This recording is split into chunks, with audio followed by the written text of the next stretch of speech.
A wooden ship climbs a mountain of black water, then plunges into a deep valley of foam. In an age without engines or weather forecasts, how did these fragile vessels endure the ocean's absolute fury? This is the story of a hidden battle, a marriage of brilliant maritime engineering and raw human courage against an unforgiving sea. By the end, you will understand the forgotten secrets that allowed sailors to cheat the storm and shaped the course of human history. We will uncover how a ship's skeleton was built to flex, not break, and what desperate measures a crew took when the waves were breaking over the deck. What does it truly take to survive when the world is trying to tear you apart? The sea did not give warnings. A clear dawn could curdle into a howling nightmare by noon, the horizon vanishing behind a wall of black cloud. For the crews of wooden ships, these were not just bad weather days. They were existential battles against two primary terrors. In the vast, open waters of the Atlantic, mariners faced the relentless gales that could churn the ocean into a chaos of liquid mountains. These waves were not just tall. They were moving avalanches of water, each one possessing the force to splinter a hull, to snap masts like twigs, or to simply roll a ship over and drag it into the abyss. The wind was a constant scream in the rigging, a force that shredded sails and tore at the very soul of a vessel, trying to push it inexorably towards its doom. And that doom had a name, a lee shore. This was the ultimate nightmare scenario, the coastline towards which the wind is blowing. A ship caught in a storm, losing its ability to maneuver, would be driven helplessly onto these rocky teeth. The sound of breakers, once a distant rumble, would become a thunderous roar promising total destruction on the rocks. There was no radio to call for help, no engine to power away from danger. A storm was a cage match with the planet itself, an overwhelming force that tested the very limits of human ingenuity and courage. Faced with this overwhelming power, a ship's first and best weapon was its own shape. The battle for survival began long before the first storm cloud appeared on the horizon, carved into the very timbers of the hull. At the very bottom of the ship, running its entire length, was the keel. This was not just a plank of wood. It was the ship's backbone, a deep, immense timber that gave the vessel its structural integrity. In a storm, this keel acted like a giant fin, biting into the water below to provide crucial directional control. It stopped the ship from being spun sideways by the waves, a death sentence in heavy seas, and provided the stability to resist simply being flipped over. Without a deep, strong keel, a ship was just a floating raft, utterly at the mercy of the ocean's whims. This backbone supported two very different kinds of bodies, each designed for a specific kind of struggle.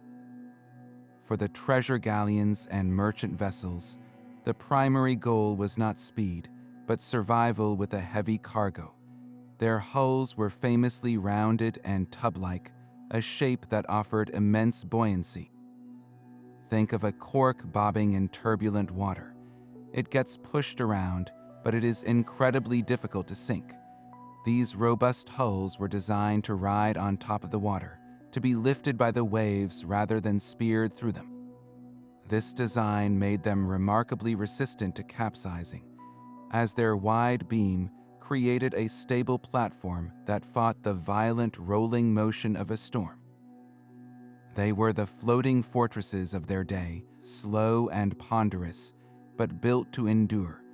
In stark contrast were the clipper ships, the greyhounds of the sea. Their mission was speed, and their hulls reflected this desperate race against time. They featured a much sharper, knife-like bow, designed not to bob over waves, but to slice cleanly through them.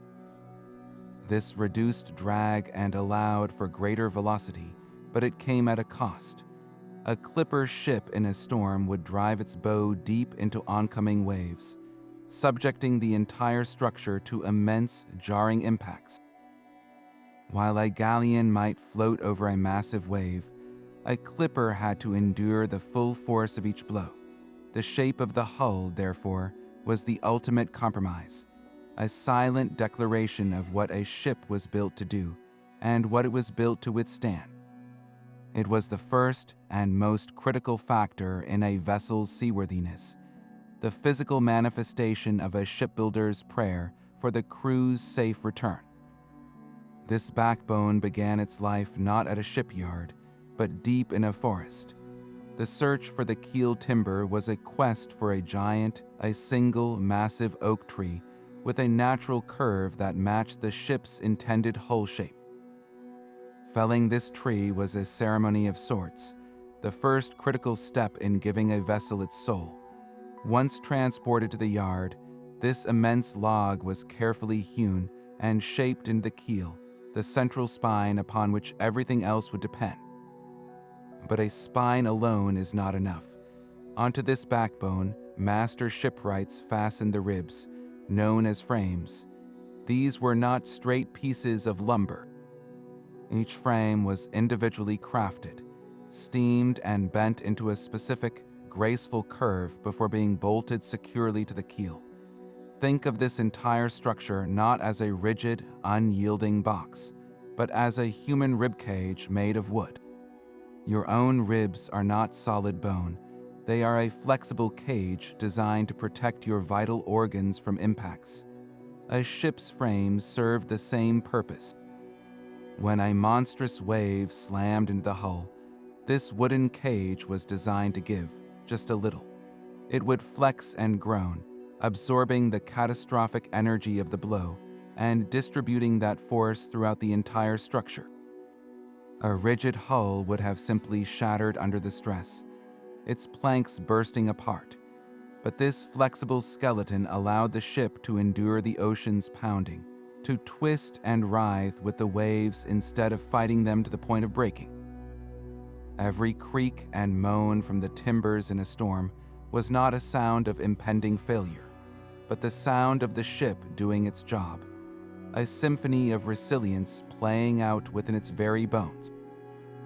But this resilient skeleton was only as strong as the materials that gave it life. Shipwrights did not simply use any wood they could find. They were master craftsmen who understood the unique personality of each timber, selecting specific woods for their distinct strengths. For the ship's massive frames, the ribs of the vessel, they demanded oak. This was not a casual choice.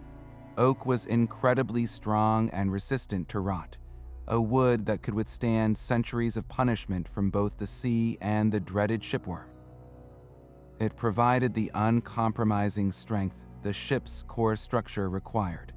For the outer planking, the skin stretched over the wooden ribs. A different quality was needed.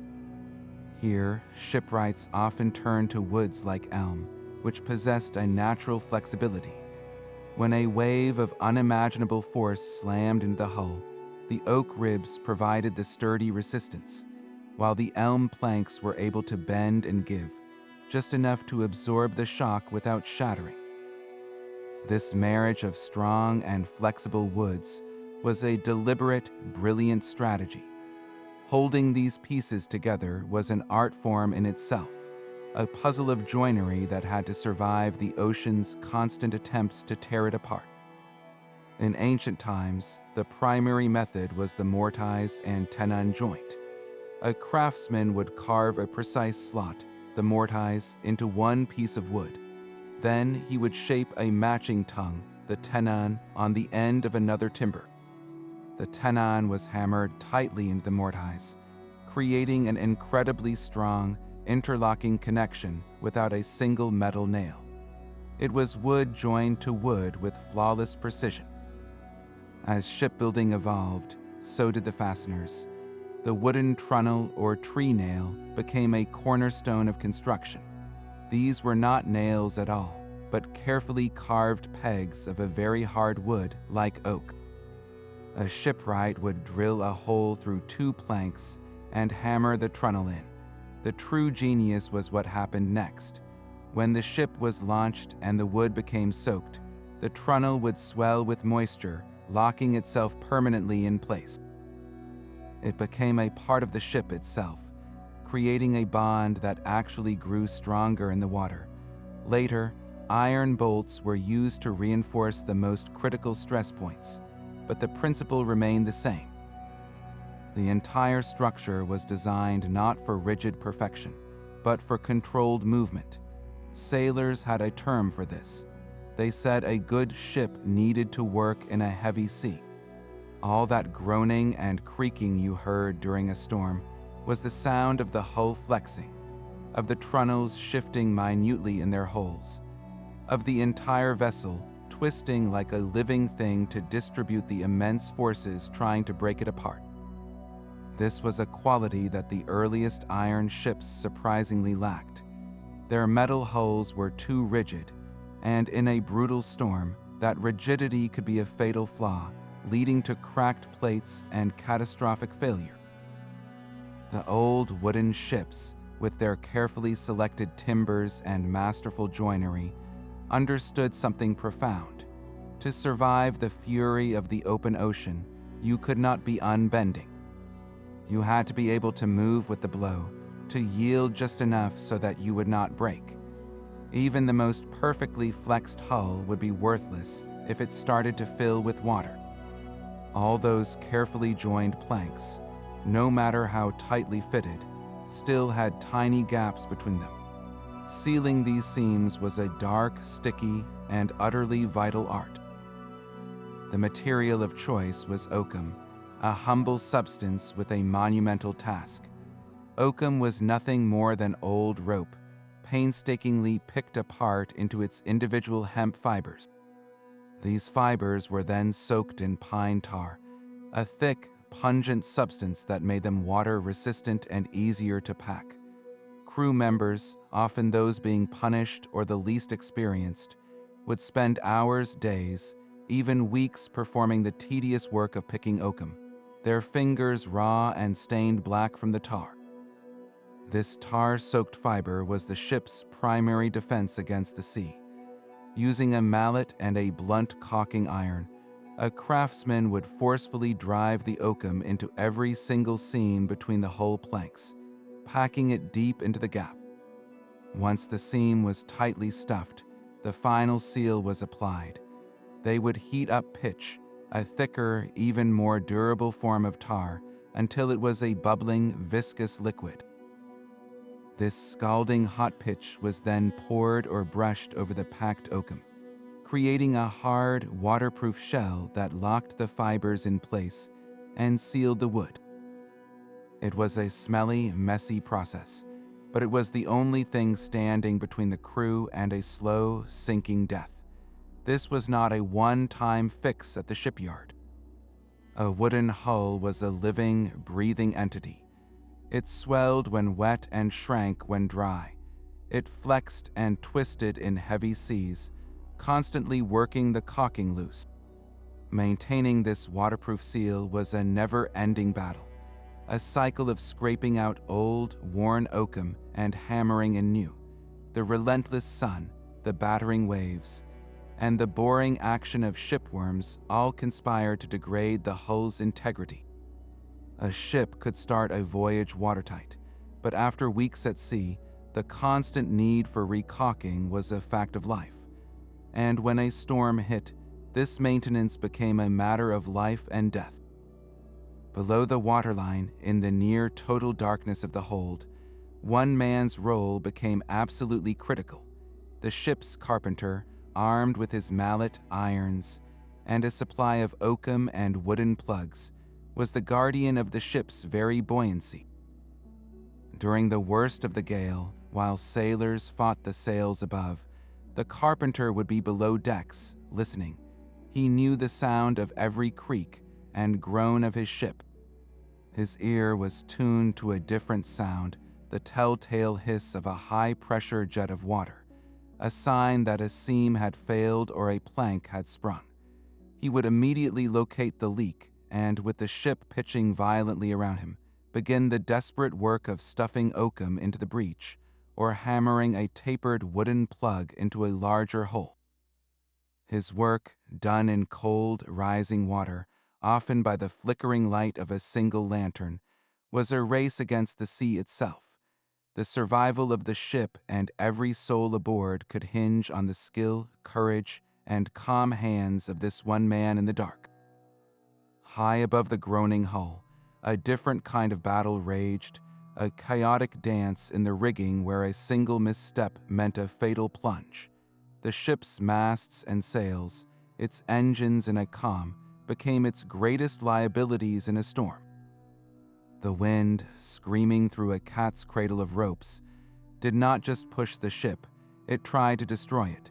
A full set of canvas acted like a giant wing, catching so much force that it could easily push the vessel over onto its side, or worse, tear the masts clean out of the deck. The captain's first and most critical command was therefore a brutal act of self-preservation: reduce sail. This was not a gentle adjustment. It was a strategic retreat, stripping the ship of its power to keep it from being overpowered. Sailors had to climb. There was no other way, with the deck tilting violently beneath them, sometimes at angles greater than 45 degrees. Men would swarm up the ratlines, the rope ladders that led into the dizzying heights. They worked without safety harnesses, their only handholds the icy, wet ropes themselves, their bodies battered by wind that threatened to pluck them from their perch and throw them into the seething ocean below. Their mission was to wrestle acres of heavy, sodden canvas into submission, to gather the great sails and tie them securely to the yards with lengths of line called gaskets. This was work that demanded immense strength and perfect coordination, a ballet performed in a hurricane. They were not just tying up cloth, they were taming the very force that was trying to kill them. Once the ship was stripped down to its bare essentials, or sometimes to no sails at all, the crew faced a new problem. A ship lying motionless, or what sailors called in irons, could be turned broadside to the waves, the most dangerous position of all. The solution was a brilliant piece of maritime cleverness known as heaving to. This was not an attempt to move forward, but a carefully orchestrated stall. The crew would set one small, incredibly strong sail near the front of the ship, called a storm staysail. Then they would turn the ship's wheel hard in one direction, while using a small sail at the back to push the ship in the opposite direction. The result was a delicate equilibrium. The ship would gently forge ahead just enough for the small forward sail to catch the wind, which then pushed the ship's bow back down. This created a slow, lazy drift, a controlled dance where the ship's head was constantly being nudged to face into the oncoming waves. Heaving to transformed a vessel from a panicked creature fighting the storm into a patient, stable platform that could ride it out. The violent pitching would subside into a more manageable rolling, giving the exhausted crew a precious chance to rest, to make repairs, and for the ship itself to endure the endless assault. It was a way of surrendering to the storm's power, not in defeat, but with intelligent grace. Yet for all the brilliance of a ship's design and the skill of its crew, the storm held one final, terrifying card. The wind itself could become a prison, pushing a vessel inexorably toward the jagged teeth of a lee shore. Imagine the horror of that moment, the sight of land transforming from a promise of safety into a sentence of death. The comforting line of the horizon is replaced by the white fury of breakers smashing against rocks, each wave dragging the ship closer to its own destruction. With the wind blowing directly from the sea toward the land, a sailing ship could not simply turn and sail away. It was trapped, a prisoner of the gale, and the sound of the surf was the clock counting down to its doom. In this ultimate crisis, The captain had two desperate choices, and the decision he made would define the fate of everyone aboard. The first and most drastic option was to turn away from the land entirely. This was known as fleeing to sea. It meant turning the ship to run with the storm, presenting its vulnerable stern to the mountainous waves. This was an incredibly dangerous maneuver, risking a phenomenon called broaching, where a wave could catch the stern and spin the ship sideways, capsizing it in an instant. But if successful, it offered the only true escape, moving the ship back into the open, deep water where it had room to survive the storm, even if it meant being driven hundreds of miles off course. Sometimes, however, the ship was already too close, the shore too immediate for such a bold run. When there was no room to flee, the crew had to fight for every inch of sea room. This is where the anchor transformed from a simple parking brake into a complex, life-saving engine. They would not rely on just one. The crew would prepare the ship's largest and strongest anchors, known as the best bower and the small bower. These were not simply dropped over the side. This was a carefully orchestrated ballet of desperation. In a maneuver known as kedging, a small boat, a ship's longboat, would be lowered into the raging sea. Crewmen would row through the treacherous waves, carrying the smaller stream anchor far ahead of the ship, paying out a long cable as they went. They would then drop this anchor, creating a distant foothold. Back on the ship, sailors would haul on that cable, using the capstan, a giant winch, to physically pull the entire ship, inch by agonizing inch, away from the deadly coast. It was back-breaking, seemingly impossible work, a war of attrition against the wind itself. In even more dire circumstances, they might attempt a breathtaking maneuver called club hauling. This involved dropping the best bower anchor at a precise moment while simultaneously adjusting the sails. The goal was to use the anchor's bite on the seabed to pivot the entire ship 180 degrees in its own length, swinging its bow from facing the shore to facing the open sea. For one terrifying minute, the ship would be broadside to the waves, completely exposed. But if the anchor held and the crew's timing was perfect, the ship could catch the wind on its other side and claw its way to safety. It was a gamble of the highest order, a single all-or-nothing roll of the dice using a heavy iron hook and miles of hemp rope as the only things standing between survival and the rocks. The helmsman's world was one of absolute focus, a battle of muscle and intuition fought at the ship's very heart.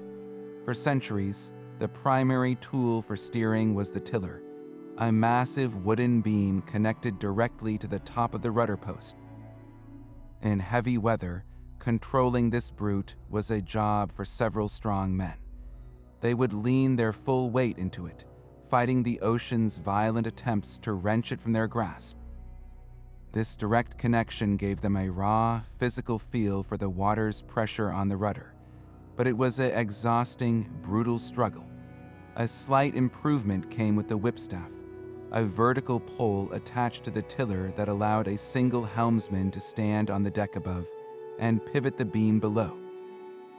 But his range of motion was severely limited, and in a storm, the force transmitted up the staff could still throw him across the deck. True control, the kind needed to coax a storm-battered ship through a labyrinth of waves, required a revolution. That revolution was the ship's wheel. Emerging in the early 18th century, it was a masterpiece of mechanical advantage. The wheel itself was connected to a drum, around which several turns of a rope, called the tiller rope or tackle, were wound. This rope ran through a series of pulleys down to the tiller below. When the helmsman turned the wheel, it pulled on one side of this rope system, which in turn moved the tiller and the massive rudder. The genius was in the multiplication of force. A few turns of the large wheel translated into a small, powerful movement of the rudder. This gave the helmsman the leverage he needed to command the ship without being overwhelmed by the sea's raw power. But this new power demanded a new kind of skill. The wheel did not isolate him from the ship. It connected him to it in a more intimate way. He had to learn to meet her, a term sailors used for the delicate art of feeling the ship's intention through the spokes. In a storm, the wheel would fight back, bucking and trembling in his hands as waves slammed against the rudder. His job was not to hold it rigidly still. That would only strain the steering gear to the breaking point. Instead, he had to allow the wheel to spin slightly in his grip, to let the ship have its head for a moment before gently checking its motion and guiding it back on course. He was in a constant, subtle conversation with the vessel, his hands reading the language of the sea transmitted up through the ropes and gears. A single moment of inattention, a second too late in correcting a turn, and the ship could fall into the trough, broaching sideways to the waves and risking a catastrophic roll. His was a lonely vigil, a dance of constant minute adjustments where the lives of every soul aboard rested on his strength, his feel, and his unbreakable concentration. This invisible anchor was the ship's ballast, a hidden secret locked deep in the hold. Stability did not come from the width of the hull alone, but from a calculated act of loading. To keep the ship from tipping over, sailors filled the very bottom of the vessel with tons of dead weight, usually stones, sand, or shingle. This heavy, low-slung mass acted like a pendulum weight, dramatically lowering the ship's center of gravity. Think of a roly-poly toy, the kind with a weighted bottom that always rights itself after being pushed. The ballast served the same purpose, forcing the ship to resist the violent rolling of a storm and return to an upright position. It was a simple, brilliant idea, but its execution was a matter of life and death. If the ballast was too light, or worse, placed too high in the ship, the vessel became top-heavy and tender. In a gale, it would lean dangerously far with every wave, its masts dipping toward the water, flirting with a point of no return. But an even more terrifying danger lurked within the hold itself. The ballast had to be absolutely secure. If the ship rolled violently enough, the entire pile of stones could shift. A mountain of rock would slide as one mass to the low side of the ship, a sudden, irreversible transfer of weight that would pull the vessel even further over. From that position, it could never recover. The ship would simply continue its roll, capsizing in moments and plunging to the bottom. This was a known, horrifying cause of many mysterious losses, where a ship simply vanished without a trace, its doom sealed by the very material meant to save it. And the danger was not limited to stones. The ship's own cannons, its primary weapons, became instruments of suicide in a storm. Each gun weighed several tons, and when secured properly with massive ropes called breechings, they were a stable part of the ship's structure. But if those ropes snapped or worked loose, the cannon was no longer a weapon. It was a loose cannon. Freed from its restraints, this monster of iron would roll back and forth across the gun deck with each lurch of the ship. It gathered terrifying momentum, a force impossible for any crew to stop, until it finally smashed through the ship's own wooden side, creating a gaping hole that would flood the vessel in minutes. The nightmare was not just the impact, but the sound, the repeated, thunderous crash of iron on wood from deep within the belly of the ship, a signal that the end was near. A ship's survival, therefore, depended as much on the integrity of its guts as on the strength of its hull, a constant battle to keep its own hidden weight from turning against it. Even the most perfectly caulked hull was never truly watertight. Every wooden ship leaked, a fact of life as constant as the motion of the waves. Seawater would seep in through 1,000 invisible seams, working its way down through the decks to gather in the ship's lowest point, the bilge. This slow, steady accumulation was the ocean's patient siege, and if left unchecked, it would eventually win. To counter it, crews waged a daily war of attrition with one of the most vital and back-breaking tools aboard, the pump. The simplest and most common was the hand-operated bilge pump. Picture a long wooden tube, its bottom end submerged in the foul water of the bilge. Inside, a leather-wrapped piston was worked up and down by a long handle.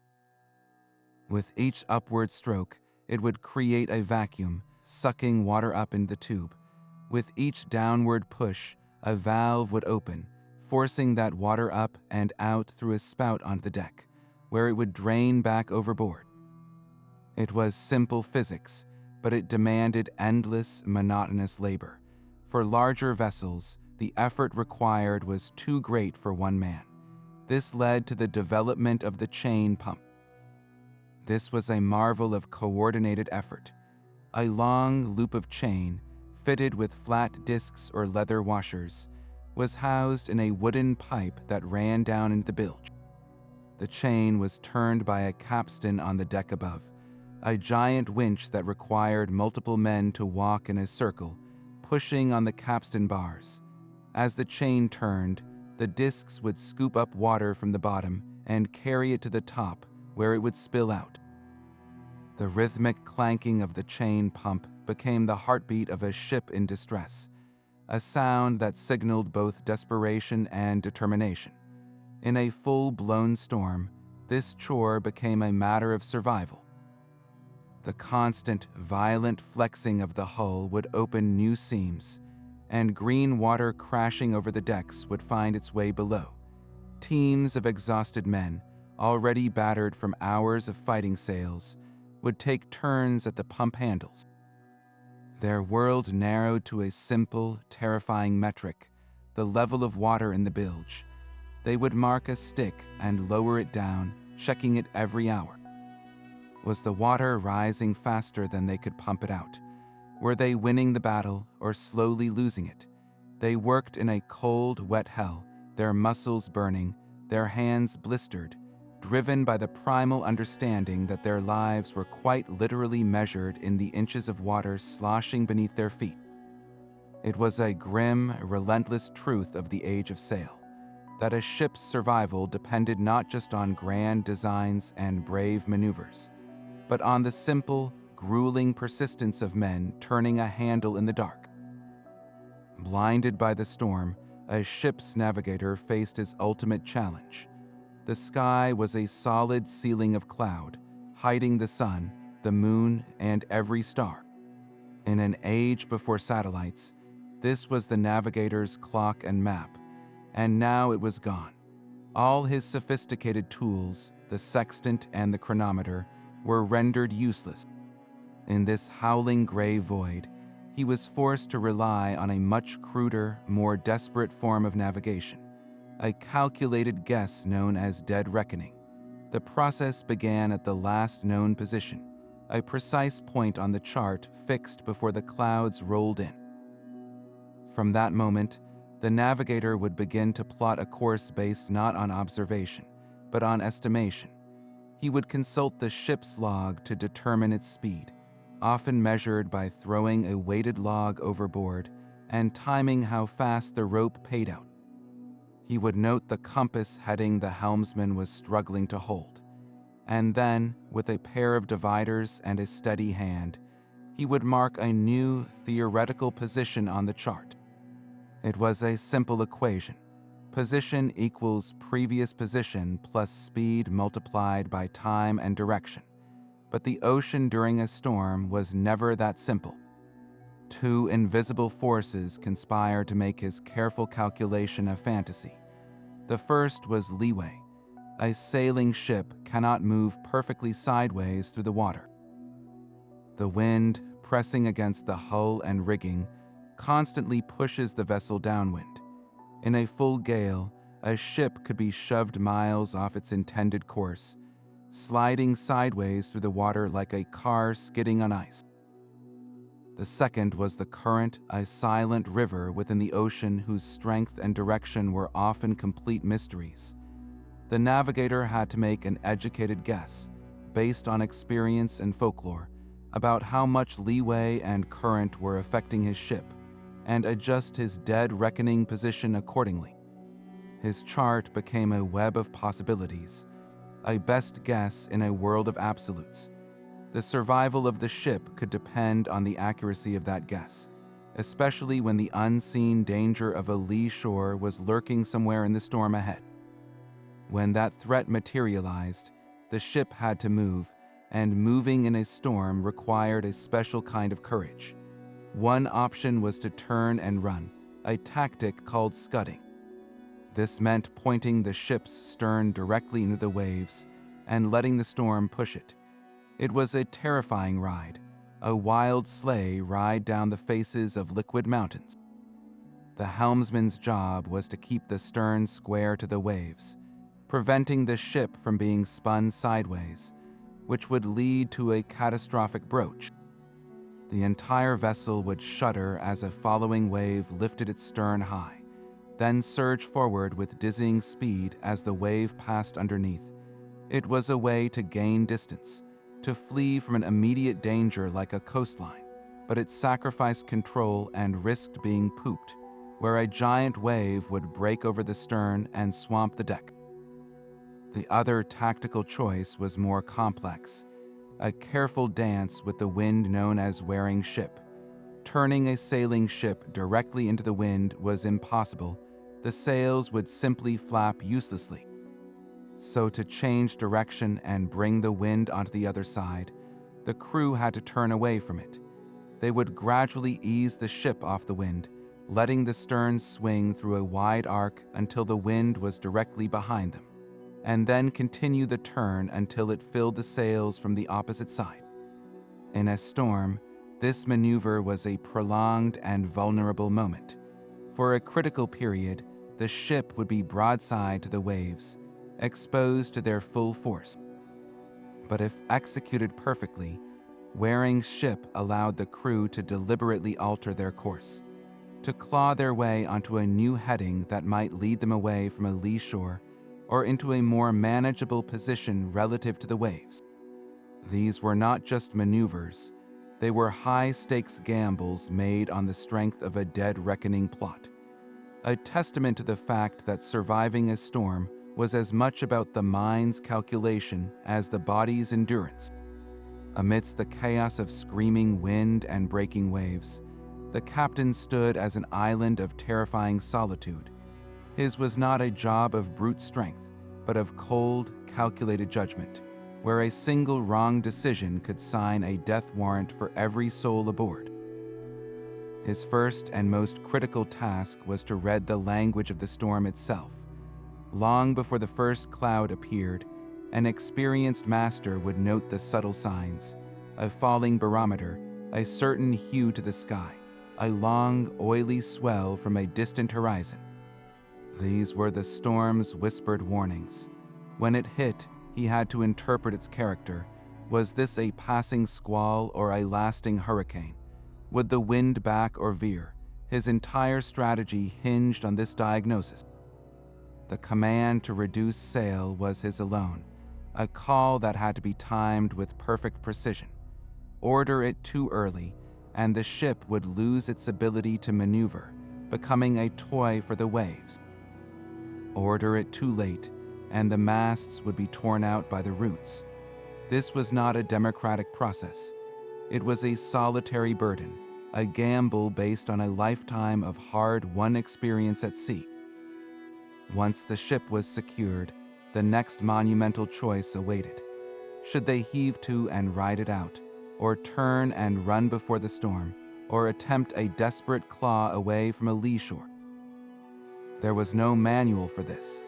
The correct answer depended on 1,000 shifting variables: the ship's design, its position, the nature of the coastline, the storm's predicted path. A captain who chose to heave to in the path of a hurricane might doom his crew to being rolled over and sunk. A captain who chose to run might drive his vessel straight onto unseen rocks. He had to weigh all this in minutes, with the world tearing itself apart around him, relying on nothing more than his gut instinct and a prayer. This was the ultimate test of maritime leadership, a chess game played with lives as the pieces and a furious ocean as the opponent. But his battle was not only against the elements. It was a psychological war waged on the deck of his own ship. The crew, gripped by a primal fear, looked to him for every cue. If they saw a flicker of doubt in his eyes, if they heard a tremor in his voice, panic could ignite and spread through the vessel like wildfire. Discipline was the thin line between order and mutiny in the face of almost certain death. His role was to project an unshakable calm, an authority that cut through the bedlam. He had to deploy his exhausted, terrified men with a voice that brooked no argument, assigning them to tasks that seemed suicidal, all while maintaining the fragile belief that survival was possible. He might station himself at the most dangerous point on the deck, a visible symbol of shared risk. He would move among the men, offering a steady word, a shared glance, a command delivered not as a scream, but as a firm statement of fact. He was managing the human spirit, fueling it with his own resolve when all hope seemed lost. In the age of sail, the captain's courage was not just a personal virtue. It was the ship's most vital piece of equipment, the invisible rudder that steered the crew's will to live through the very heart of the storm. While the captain plotted the course of survival, the ship's fate was truly forged by the crew. These were not just men, they were a single, complex organism moving to the rhythm of the storm. Their work was governed by the relentless watch system, a cycle of 4 hours on duty and 4 hours off that continued without pause, day and night. In fair weather it was tiring, in a storm it was an endless marathon of exhaustion. When the gale hit, all hands were called on deck, and the cycle of watches became a blur of soaked wool, salt-crusted skin, and screaming muscles. The able seamen, the backbone of this operation, had roles as specific as they were dangerous. The top men, agile and fearless, were sent aloft into the shuddering maze of the rigging to wrestle with frozen, billowing canvas. On the deck, the sheet handlers controlled the lines that trimmed the sails, their hands torn and bleeding from the hemp ropes that ran through them like live serpents. Every task demanded a coordination that was almost psychic. In the blinding spray and howling wind, shouted orders were often lost. The crew relied on an unspoken language of teamwork, a deep understanding born from countless hours of drilling in calm seas. A man knew his part in the dance without being told, hauling on a line precisely when his shipmate did, bracing his weight at the exact moment the ship lurched. This was the critical difference between life and death. A disciplined, experienced crew could execute the complex maneuver of heaving to or wearing ship under extreme pressure, each man a moving part in a machine of survival. A panicked or inexperienced crew, however, would descend into chaos. Fear is contagious, and on a storm-tossed deck, it was a poison that led to tangled lines, missed commands, and fatal hesitation. The ship's survival, therefore, hinged not just on its timber and tar, but on the trust, skill, and raw endurance of the ordinary sailor, the true unsung hero in the battle against the sea. Amidst the roar of wind and water, a more subtle terror could ignite in the rigging. A ghostly blue-white flame would sometimes appear at the ends of the yardarms, dancing along the stays and crow's nests with an unearthly, silent crackle. This was St. Elmo's fire, an electrical discharge born from the intense charge of the storm itself. The very air was becoming a conductor, so saturated with energy that it ionized around the ship's highest points, creating this chilling, beautiful light. For the crew, it was a supernatural spectacle. Some saw it as a death omen, a phantom flame heralding the ship's imminent destruction. Others, remembering the patron saint of sailors, Saint Erasmus, interpreted the glow as a sign of his protective presence, a divine hand calming the seas. The truth, as always, was far more complex and dangerous than any superstition. While the fire itself was mostly harmless, its appearance was a definitive warning. It signaled that the atmosphere was so electrically charged that a direct lightning strike was not just possible, it was imminent, and a wooden ship, with its towering, resin-coated masts, was a perfect lightning rod. The immediate and catastrophic danger was to the ship's powder magazine, where a single spark could trigger an explosion that would vaporize the vessel in an instant. But even without that, a lightning strike could shatter a mainmast into splinters, set the tarred rigging ablaze, or blow a hole straight through the deck. The eerie silence of the glowing light was a prelude to a different kind of violence, one that could tear the ship apart from the inside out. A stark reminder that the storm's fury was not just in the waves, but in the very air they breathed. Every creak of the hull was a word in a language only the carpenter understood. While the crew fought the storm above, his war was waged in the near-total darkness of the hold, a cold, wet underworld where the ship's true wounds were laid bare. His first task was diagnosis, moving through the sloshing bilge water with a practiced ear, listening past the storm's roar for the specific sounds of failure. A rhythmic groaning might indicate a working seam, but a sharp, percussive crack could mean a frame had fractured. The most common and insidious threat was a sprung plank, where the tremendous pressure of the waves had forced a board partially out of its seating, creating a persistent, gushing leak. His immediate response was to stuff the breach from the inside with oakum, hammering the tarred fibers into the gap with his caulking iron until the jet of water became a trickle. But some leaks were too high on the hull, above the waterline inside, but below it outside as the ship heeled over. For these, he had a more ingenious external solution. He would call for a thrum mat. This was a crude but brilliant patch, a heavy piece of canvas into which short lengths of yarn, the thrums, had been woven to create a dense, shaggy surface. The mat would be smeared with grease and tallow, then carefully lowered over the side, exactly positioned by lines controlled from the deck. As the ship moved, water pressure would force this fuzzy, tarred mat hard against the leaking seam. The thrums would be driven into the gap, and the greasy canvas would form a surprisingly effective seal, a temporary bandage that could keep the sea at bay long enough for the ship to survive the storm. The carpenter's ingenuity did not end at the hull. The masts and spars, those towering pillars of wood, were under constant, brutal stress.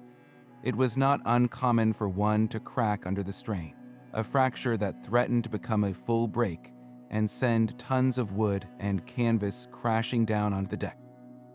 The carpenter's answer was a procedure called fishing.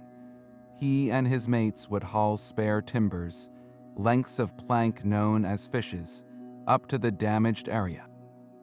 They would clamp these wooden splints tightly against the broken spar, sandwiching the fracture on 2 or more sides. Then, using a heavy, tarred rope called a wilding, they would lash the entire assembly together with incredible force, winding the rope tighter and tighter with a heavy bar, effectively creating a massive, strong splint. This was not a delicate operation. It was a brutal act of reinforcement, binding the shattered pieces of the ship's skeleton back together with rope and sheer will. Perhaps the most terrifying failure of all was damage to the rudder. A broken tiller or a damaged rudder post meant the ship was no longer a vessel. It was a derelict, utterly unable to steer. The carpenter's workshop now became the entire stern of the ship. If the tiller was shattered, he would have to lash together any available spars, creating a makeshift beam strong enough for the helmsman to lean against. For a more catastrophic failure, the crew might have to rig emergency steering. They would stream heavy cables from the stern, or even lower spars over the side, using the drag they created in the water to exert a crude, desperate influence on the ship's direction. In the aftermath of the storm's fury, the carpenter's work was just beginning, a relentless campaign of repair that transformed shattered wood into a promise of survival, proving that a ship was not just built, it was constantly remade by the hands of those who refused to let it die. The sudden quiet was the first sign of deliverance. The wind's scream faded to a whisper, and the ship's violent pitching softened into a gentle, weary roll. But this was not peace. It was the beginning of a new and desperate phase. The storm had passed, leaving behind a crippled vessel and a broken crew adrift in a vast and empty ocean. The immediate, frantic battle for survival was over, replaced by a grim, slow war of attrition. The captain's first order was always to take stock. The ship itself was a wounded creature. Sailors would spread out across the deck and deep into the hold, their lanterns casting long shadows on the aftermath. The carpenter led the grim inventory, his mallet tapping timbers to test their soundness. A sprung plank here, a fractured frame there, the rudder assembly strained to its limit. Every groan from the hull now carried a new, ominous meaning. Below, in the sloshing bilge, the real danger became clear.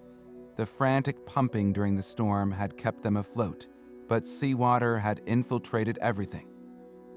The ship's precious cargo of drinking water, stored in wooden casks, was often contaminated.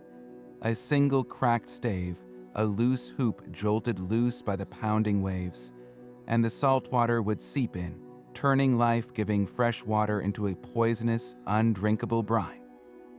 The food stores faced a similar fate.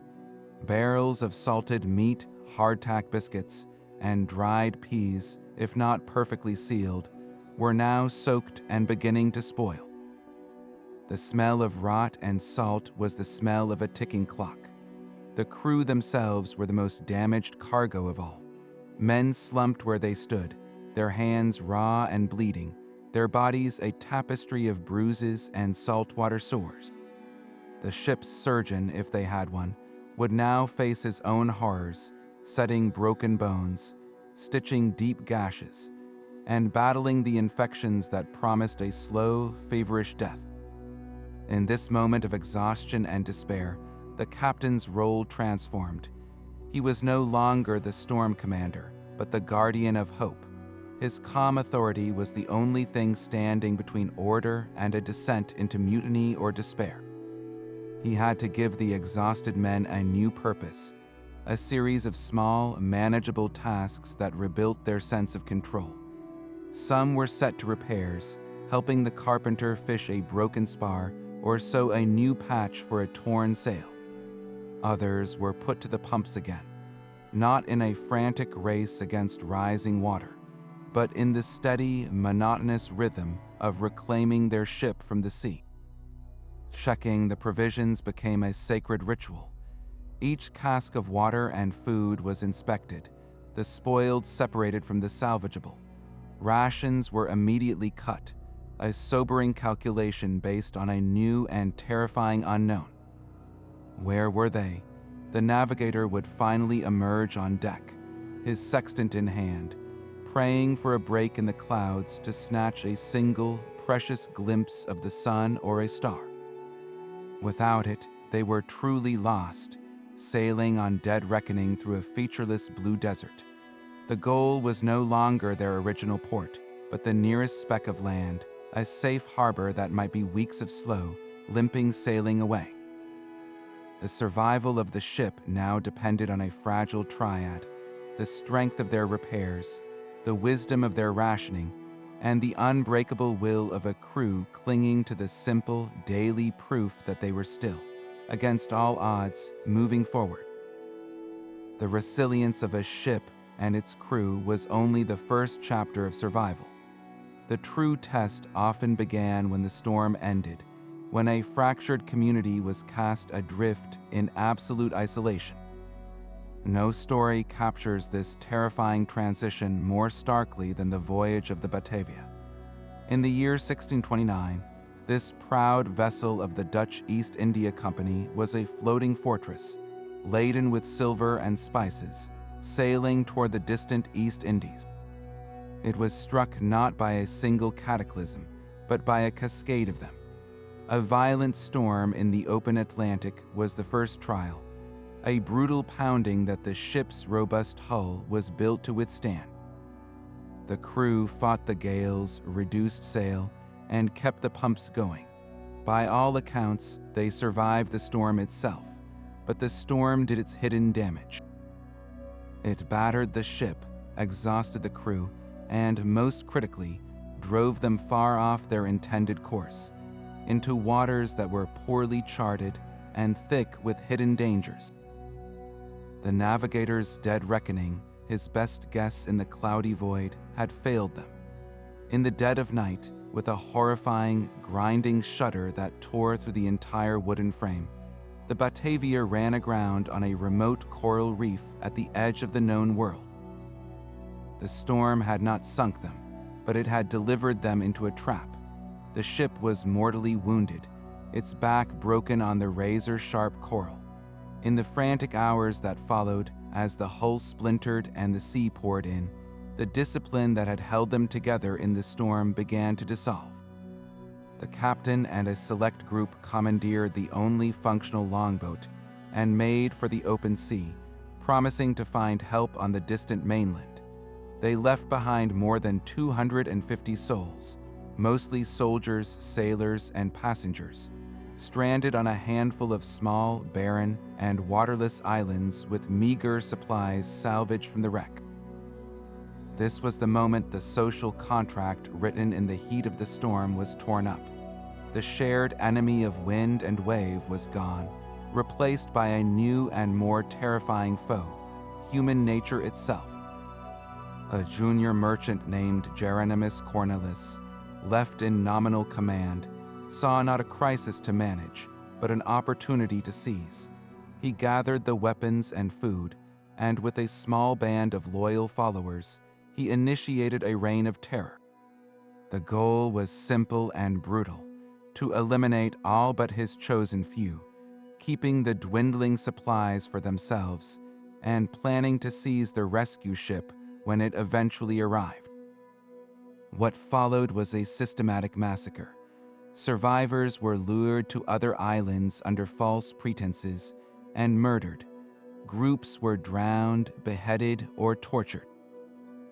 The islands became a laboratory of human cruelty, a horrific mutiny born not during the fight for survival, but in its bleak and hopeless aftermath. The story of the Batavia is a chilling lesson. It demonstrates that a ship could be engineered to survive the ocean's fury, and a crew could be trained to battle the elements. But no amount of timber or tar could armor the human heart against the temptations of absolute power and the primal fear of scarcity. The storm was only the beginning, the wreck was the event, but the true tragedy was what the survivors chose to do to each other when all outside authority had vanished. The great storm of 1703 did not simply arrive, it devoured the British Isles. For over a week in late November, the barometer plummeted to depths no one had ever recorded, and the wind began to scream. It was not a single gale, but a succession of them, a cyclone of such sustained fury that it peeled lead from church roofs, flattened thousands of homes, and pushed the Thames so far inland that London streets became raging rivers. But the true carnage was reserved for the ships, the nation's lifeblood, caught along the coast and in the channel. The Royal Navy, the most powerful fleet in the world, was shattered. 13 of its great warships, first rates and second rates with dozens of heavy guns and hundreds of men, were driven onto the shores and torn to splinters. The entire Channel fleet was effectively wiped out in a single night. The storm exposed the absolute limits of maritime technology. These were not poorly built vessels. They represented the pinnacle of wooden shipbuilding, with deep keels, strong frames, and expert caulking. Yet, when the wind reached an estimated force of 12 on the modern scale, a level of violence that redefines the very concept of a storm, their design met its match. The problem was not a flaw in their construction, but the sheer, unimaginable scale of the forces arrayed against them. A ship's hull was built to flex, but the waves in that storm were not just large, they were chaotic, hitting from multiple directions with a force that could overwhelm any vessel's ability to work with the sea. The wooden joints, so carefully designed to give, could be worked loose in hours under such a relentless, violent hammering. The storm was a brutal demonstration that for all their ingenuity, shipwrights could only build for the storms they knew, not for the ones that defied all precedent. Amidst this widespread destruction, the stories of survival highlight the razor's edge between a captain's brilliant decision and utter catastrophe. Consider the fate of the HMS Restoration, a mighty third-rate ship of the line with a crew of nearly 400 men. She was anchored off the Goodwin Sands, a notorious shoal, when the storm's full force hit. Her captain, a seasoned officer, did everything by the book. He had his men strike all sails, secure the guns, and ensure the anchors were well set. For a time, it seemed they would ride it out, but the anchors, their great iron hooks dug into the seabed, began to drag. The wind was simply too powerful. The Restoration was driven helplessly on the sands, where the colossal waves broke her back and drowned almost every soul aboard. Just a few miles away, another naval ship, the HMS Mary, faced the same hell. Her captain made a different, far more desperate choice. Seeing his anchors beginning to fail, he ordered his men to cut the cables, sacrificing their only hold on the seabed. He then made sail not a full set of course, but a small, storm-rigged piece of canvas. It was an insane gamble to try to sail in that maelstrom, but it gave the ship just enough steerage way for the helmsman to point her bow into the wind and waves. For hours they fought, the crew pumping relentlessly as the ship was blasted backwards. But crucially, they stayed in deep water, away from the deadly shallows. The Mary survived, a battered but floating testament to a captain who understood that in the face of an overwhelming force, the rules of survival can change in an instant. The difference between the Restoration and the Mary was not the strength of their timbers, but a single, terrifying command made in the heart of the storm. When the ocean's rage defied all logic, sailors turned to a different kind of map, one charted by fear and hope. They lived in a world where the line between a practical skill and a desperate prayer was often blurred into invisibility.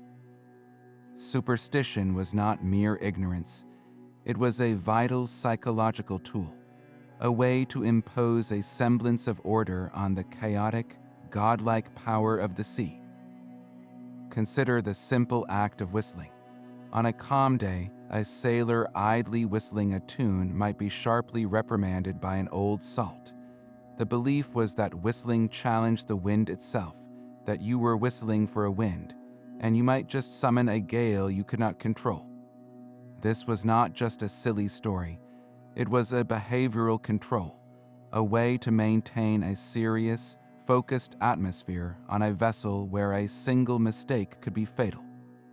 Similarly, the deep-seated taboo against having women or clergy on board was rooted in a twisted logic. The sea was a world of tradition and rigid routine. and women represented the land, a distraction from the all-male, focused society of the ship. Clergy, often present on ships for last rites, were walking reminders of mortality and the very death the sailors were fighting to avoid. To invite these symbols aboard was to tempt fate, to court the very disaster you were trying to escape. These rituals created a shared culture of caution, a collective set of rules that bound the crew together against the unknown. One of the most potent myths, born from Scandinavian folklore, was the idea of tying a knot in the storm. Legend spoke of sailors possessing magical ropes with 3 knots. Untying the first would summon a stiff breeze, untying the second a strong gale, and untying the third would unleash a hurricane upon the world.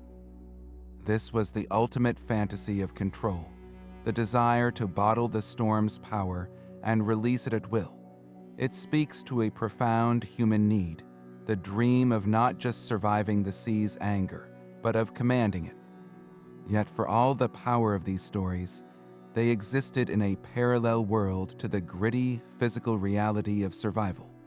No captain, no matter how superstitious, ever actually tried to tie a knot to calm a real storm. That was the realm of hard-won, practical knowledge. The real magic was not in a knotted rope, but in the precise, not a sailor tied to secure a sail. It was in the carpenter's understanding of wood grain, and the navigator's ability to read a dead reckoning plot. The superstitions were the crew's way of managing their fear, of finding courage when courage was all they had left. The practical skills were what they did with that courage, the tangible actions that actually kept the ship afloat. They needed both, the myth to steady their hearts and the reality to steady their ship. While later wooden ships relied on their deep, rigid keels, the Vikings conquered the North Atlantic with a vessel that seemed to defy all logic. Their legendary longships possessed almost no keel at all. This was not a design flaw, but a deliberate trade-off. The Viking ship was built for 2 things: speed and landing on any shallow beach. Its shallow draft allowed it to slide onto a shoreline for a lightning raid, but in the open ocean, this meant it lacked the deep, stabilizing fin that prevented later ships from being flipped sideways by a wave. So how did these seemingly fragile open boats survive the brutal gales of the North Sea? The secret was not in a single massive backbone, but in the very skin of the ship itself. Viking shipbuilders used a method called clinker building. Instead of fitting planks edge to edge for a smooth hull, they overlapped them, much like the clapboard siding on a house. Each plank was riveted to the one below it, creating a hull that was incredibly strong and, most importantly, immensely flexible. When a massive wave slammed into a longship, the entire hull could twist and writhe, absorbing the impact like a living creature. It bent so it would not break. This was a stark contrast to the later Carvel-built ships, which had a smooth hull where the planks were fastened to a rigid internal frame. The Carvel method created a stiffer, stronger hull for carrying heavy cargo, but it could not flex with the same organic grace as the Viking longship. That flexibility came at a cost. Without a deep keel to resist rolling, a longship in a storm was a precarious platform, highly susceptible to capsizing. Its survival depended entirely on the raw, instinctive skill of its crew. These were not just sailors, they were part of the ship's balance. They would shift their own body weight in unison, moving to the high side of the ship as it heeled over, acting as human ballast to keep it from turning turtle. The steersman did not have a wheel, but a single, massive steering oar mounted on the right side, the starboard side, a term that has lasted 1,000 years. His job was a constant physical fight, feeling every wave and gust through the long oar, making constant micro-adjustments to keep the bow pointed into the waves. It was a terrifying, wet, and exhausting battle of wits against the sea, a testament to how human courage and adaptability could compensate for what a vessel lacked in engineering. The longship did not fight the ocean's power, it danced with it, and that dance allowed it to cross an entire ocean in an age of legend.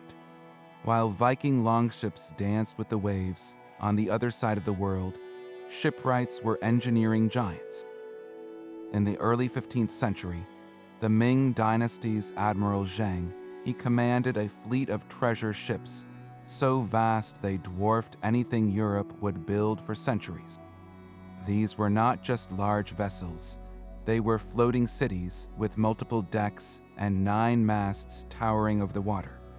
Their most brilliant innovation for survival lay hidden within the hull.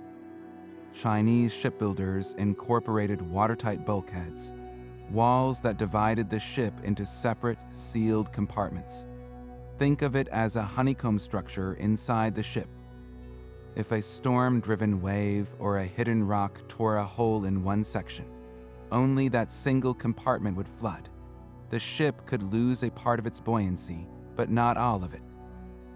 This was a quantum leap in safety, a deliberate design to localize disaster and keep the vessel afloat long after a similar European ship would have filled with water and plunged to the bottom. This was storm survival engineered not just through flexible wood, but through brilliant compartmentalization, a concept that would not become standard in the West for hundreds of years. Meanwhile, in the Indian Ocean and the Arabian Sea, a different kind of maritime genius was at work. The Arab dhow, with its distinctive triangular sail known as a lateen, was a masterpiece of wind manipulation. Unlike the square sails of European vessels, which were powerful when the wind was behind them but struggled when it came from the side or front, the lateen sail was versatile and incredibly efficient. Its long, angled spar could be adjusted to catch the wind from almost any direction. This gave dhow captains a crucial advantage when a storm approached. They could sail much closer to the wind, pointing their vessel at a sharp angle away from the storm's path, effectively sailing out of danger, while a European square rigger might be forced to run directly before a gale. A dhow could often maneuver its way to the edge of the weather system. These global traditions reveal a profound truth. The battle against the storm was not a single narrative. It was a chorus of human ingenuity, with solutions emerging independently across oceans. From the compartmentalized fortresses of China to the wind-riding dhows of Arabia, every culture was decoding the same brutal puzzle, adding its own piece to the collective knowledge of how to survive the sea's absolute fury. For all their courage and cleverness, sailors understood a chilling truth. The ocean always held the final card. Even the most resilient ship, manned by the most skilled crew, could be simply erased by a wave of perfect magnitude and timing. One of the most feared events was known as pooping. This was not a humorous term, but a death sentence. It occurred when a massive, breaking wave rose up astern, higher than the ship's entire stern castle. The vessel, surfing down the front of a previous wave, would be unable to outrun it. This wall of green water would then crash down onto the deck with the force of a collapsing building, sweeping every man, spar, and boat overboard. The ship, now flooded and rudderless, would wallow helplessly, ready for the next wave to finish the job. Another common end was foundering, a slower but just as certain demise. This was the ship's death by 1,000 leaks. The relentless pounding of a long storm could work the caulking loose from countless seams, or spring so many planks that the pumps simply could not keep up. The water in the bilge would rise inexorably, its cold creep a measure of remaining life. The ship would become heavier, slower, and lower in the water, until a final wave would push its submerged decks under the surface, and it would slip silently into the deep, leaving only a swirl of wreckage and a fading patch of foam. And then there was the most violent end of all, breaking apart. Sometimes the sea's assault was too much for even a flexible hull to bear. A series of waves hitting from different angles could twist the ship's backbone beyond its limits. With a sound like cannon fire, the keel would snap. The hull, now without its central spine, would be torn in two by the next wave, the masts crashing down as the bow and stern separated. The end was swift and brutal, giving the crew no time to react, no chance for a final desperate maneuver. These were the unanswerable arguments of the sea, the grim reminders that for all human ingenuity, the storm could always raise the stakes beyond any design, any preparation, any prayer. The same principles that kept a wooden galleon afloat are now coded into the steel bones of every modern container ship.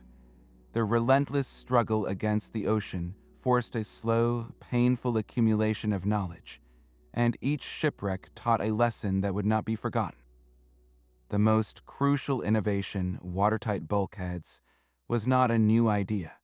As we saw, Chinese treasure ships used them centuries ago, but the catastrophic losses in the West finally made the concept universal. After the Titanic's tragic encounter with an iceberg, the world understood that a single, flooded hull was a death trap. Today, every large vessel is a honeycomb of independent compartments, so that a breach in one section can be sealed off from the rest, allowing the ship to limp to port even with a gaping wound in its side. This is the direct legacy of watching too many ships founder because a single leak overwhelmed the pumps. The storm itself is no longer a complete surprise.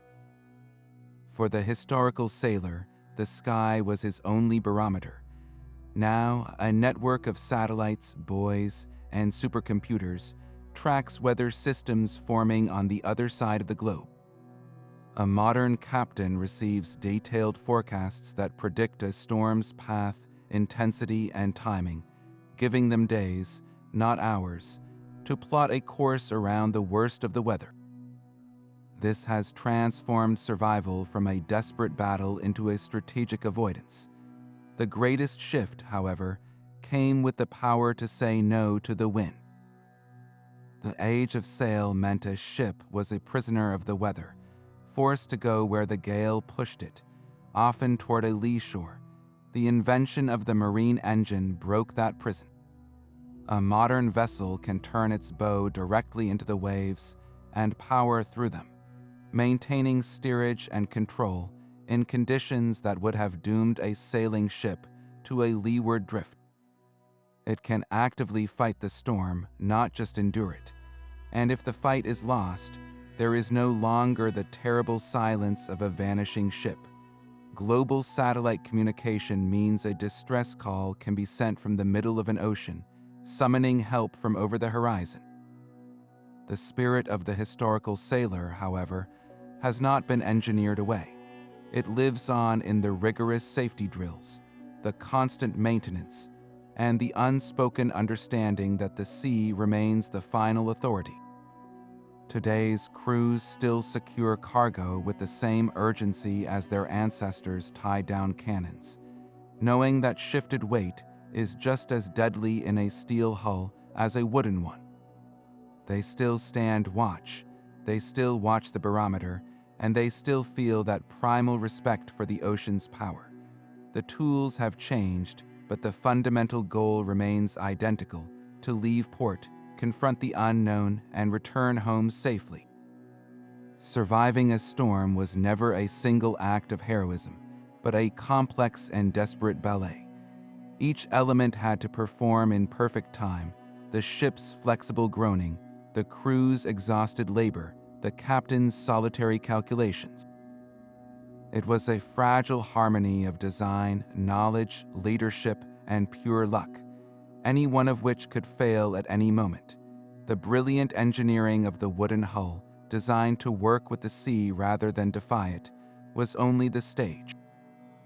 Upon it moved the irreplaceable skill of the seamen, the top men who dared the shuddering masts, and the carpenters who fought the leaks in total darkness. This entire intricate performance was held together by the sheer grit of the human spirit, the will to pump for one more hour, to hold the wheel for one more wave, to believe in survival when the world offered no reason for hope. These voyages were more than just journeys. They were the forging of history itself, enabling exploration, trade, and empire against impossible odds. The next time you see a calm sea, remember the forgotten battles fought upon it, the symphony of creaking wood and human courage that allowed these fragile vessels to cheat the storm. Do you have a family story of the sea, a tale passed down through generations? Share it in the comments below and help keep this vital chapter of our shared history alive.